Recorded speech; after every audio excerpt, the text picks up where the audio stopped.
This is the time of year when stormy weather can turn into severe weather. That's why you need the power of Fox 13's Sky Tower radar. You're watching Fox 13, and the 11 o'clock news starts now. Good evening, I'm Brianna Arredondo. Thanks for being here with us at 11. Now, we are tracking some severe storms sweeping across the state tonight, and we're seeing some heavy rain in parts of our area, of course, along with some concerns of flooding for residents and also flooding along our coastal areas. And it's not just here in the Tampa Bay area where people are feeling this impact. The storm covers nearly the entire state. Down in Miami, some heavy rainfall caused some flash flooding in that city. The area has already seen some rain and high winds over the past few days. So, of course, we all want to know what's going on here at home. Chief Meteorologist Paul Delgado is here with the latest. And Paul, what are we seeing right now? Well, I tell you, the good news, a couple good things. We know the rain is desperately needed. This is a good, long-lasting, soaking rain. The other good thing is we've been watching all of these cells looking for signs of any rotation. And there really hasn't been much. There was earlier, about 2 hours ago, in some of these thunderstorms out over the Gulf. Some of the limiting factors are the atmosphere is relatively stable. It's a cool, rainy night. That's stable. And the water temps in the Gulf, because of persistent east winds, are cool. That's another limiting factor as far as getting severe weather. It doesn't mean that later on tonight there could be, if we get into some southerly or southwesterly winds, that we could get a severe storm inland. But for now, all of this rain has been pretty much behaved as far as lightning goes. Has not been a lot. Radar trip. Heavy rain continues around Tampa Bay. There's more coming up from the south. Got more rain next several hours, and then rain Lakeland, I-4. It is not a good night to be on the roads. Moderate to heavy rain, Citrus, Hernando, Pasco, Newport Richey, up and down US 19. Moderate to heavy rain inland. Some breaks in the overall rain shield, but still areas of moderate to heavy rain. Sebring, Avon Park, all the way down to Lake Placid, showers, some heavy. Port Charlotte, Venice, Sarasota, there's more rain out in the Gulf. We'll talk about the second half of the weekend forecast, and we'll look ahead to next week. That looks really good. We'll have that coming up at about 11:15. I'll see you then. All right, thanks, Paul. Residents across our area have been preparing for the worst. Many who just dealt with flooding from Hurricane Idalia are hoping that they don't see the same level of impact now. And one of those areas that was heavily impacted was Shore Acres in St. Pete. And that's where we find Fox 13's Justin Matthews live for us tonight. And Justin, what did residents do there to prepare? Hey, Brianna, you said the word hope. That's kind of the theme here in Shore Acres. I've been here since this afternoon, and that's what people have been saying, hoping that the storm doesn't bring a fraction of what they experienced here after Hurricane Idalia. Driving into Shore Acres tonight, there's a sign that says that warns drivers of possible floodwaters, is warning drivers to drive slowly, and a lot of neighbors here are just kind of waiting this out and hoping that it's not as bad as previous storms have been. Now, one of the biggest takeaways from officials this weekend is to stay away from the water. No boating, that means no swimming as well. According to the National Weather Service in Melbourne, all Atlantic beaches of Central Florida and Treasure Coast as well are at high risk of rip currents, and there's potential for beach erosion. Well, coming up today was a day to honor our fallen heroes. A look at the annual ceremonies in our area for Wreaths Across America Day and how we remember those who gave their lives for our country. Hey, Kevin. Hey, Brianna, the South Florida Bulls basketball team are looking for their third straight win at home today against Loyola Chicago. And the Bucks are off to Green Bay, where they haven't won, well, not too often anyway, but they came away victors in their last trip to Baker Mayfield will try for his first win on the famous field, and he tells us why he'd like to be back next year. Coming up next. Well, we've shown you all of the preps and the conditions that the storm system is bringing all across our state here. And in Central Florida, they're dealing with some heavy rain and winds, too. Fox's Manny Martinez joins us live now from the Volusia area tonight. And Manny, what are you seeing out there? Brianna, good evening. We have moved since you last saw us, and the rain has started to pick up. We are on I-4 headed eastbound for Daytona Beach. I'll show you our view out the front here.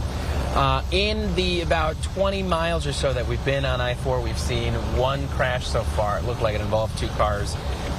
Perhaps a spin out. They were out on the side. Police were there. But it's all part of an anxious night tonight for some people here in this area who are thinking back to last year when Hurricane Ian came in and destroyed part of their homes. And we spoke with a homeowner who's already seeing flooding, some of it, in her home tonight.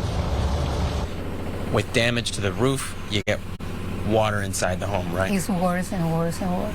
Mm-hmm. If you don't mind showing us just already what, since this morning, has accumulated here inside the home. Yeah, I'll take it out twice already, the water. That's the broom you use over there on the left, right, to push it out? How frustrating is it? Mm-hmm. Really bad. It's a scare. All the time I see it go rain, I say, oh my God. It's And really unfortunately, tonight it's supposed to get even heavier and even worse. bad. Worse. So what do you do? What do you expect? Scared? I expect when I wake him up that the stuff I can have, I lose again. So that woman, Maricel Jacobo, she lives in an area just southwest of downtown Orlando. More than 100 of her neighbors had to leave their homes after Ian, with floodwaters that were about 4.5 feet tall. Orange County is actually working on a solution to try and bring them some flooding relief. She is just one of dozens on that street that are there tonight, just worried about the storm and what it'll do again to that area, Brianna. Yeah, it's hard to see them have to go through this another time for sure. Manny Martinez live for us from Volusia County. Manny, thank you. We will be right back with some more news right after this break. Families across the country honored our fallen heroes on National Wreaths Across America Day today. And the Bay Area's bad weather forced volunteers to cancel an official ceremony at Bay Pines National Cemetery over in St. Pete. But that did not stop volunteers from laying wreaths on 6,000 graves. 3 massive trucks brought in these wreaths, and groups quickly unloaded them to carefully place each and every one on a headstone. Now, this tradition provides a wonderful opportunity for communities to gather during the busiest time of the year, and it's a chance to pause and say thank you to all who have served and sacrificed for our freedom. We want to let these families know that they have not been forgotten, that their veterans have not been forgotten. They made a huge sacrifice, whether they passed during the war or killed during combat, or whether they died later on. The fact that they can be here in a national cemetery where people can come and honor them, this is just incredible to me. Now, Wreaths Across America is a year-long program that has help from millions of volunteers and sponsors. Today, volunteers placed 2 million wreaths on veterans' graves all across the country. And on the other side of the bay, this was the scene at the American Legion USS Tampa Post 5 on Kennedy Boulevard in Tampa today. Volunteers laid wreaths on the graves at the cemetery there, and a ceremony was also held representing all branches of the military. Now, donations paid for these wreaths, and this ceremony was coordinated with the nationwide events held today. Well, coming up, no fear when it comes to big snakes, how this first responder used the tools that he had on hand to get a snake away from a flock of birds. Here's wishing you very happy holidays from all of us at Fox 13. See how Triple Match can triple your donation on fox13careforce.com. Well, how about this? A 10-year-old from Lancashire, England got a very special early Christmas gift. Harry was born missing the lower part of his right arm, and this week he was fitted for his first 3D printed bionic arm. Now, Harry went through a month-long trial to prove that he could use this hero arm, and finally got the good news that he would be allowed to keep it. It also kind of looks like Iron Man, right? Well, he was now one of the first people to use this new prosthetic limb.